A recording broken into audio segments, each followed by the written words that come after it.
এক সময়ের ঢাকা ছিল উৎসবের রঙে রঙিন এক শহর। ঈদ মানেই ছিল আনন্দ, ছিল প্রাণের উচ্ছ্বাস। আর সেই আনন্দকে আরও জীবন্ত করে তুলত ব্যান্ড পার্টির সুর। সানায়ের মিষ্টি ধ্বনি, ড্রামের তাল মিলে যেত মানুষের হৃদয়ের স্পন্দনে।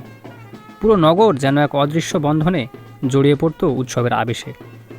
কিন্তু সময়ের সঙ্গে সঙ্গে বদলে গেছে অনেক কিছু। আধুনিকতার ভিড়ে কোথায় যেন হারিয়ে গেছে সেই চেনা সুর, সেই রঙিন দিনগুলো। তবুও সব কিছু হারিয়ে যায়নি।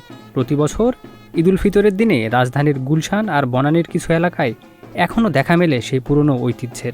কিছু মানুষ আজও বয়ে নিয়ে চলেছেন সেই হারিয়ে যেতে বসা সংস্কৃতি। বাড়ির সামনে এসে সানাই আর ড্রামের তালে তারা জানিয়ে দেন ঈদের শুভেচ্ছা।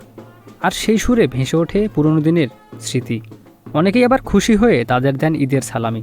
আর ঠিক সেই মুহূর্তেই ফিরে আসে এক টুকরো পুরনো ঢাকা, এক টুকরো হারিয়ে যাওয়া আনন্দ। Ekramuzzaman, news flash 71।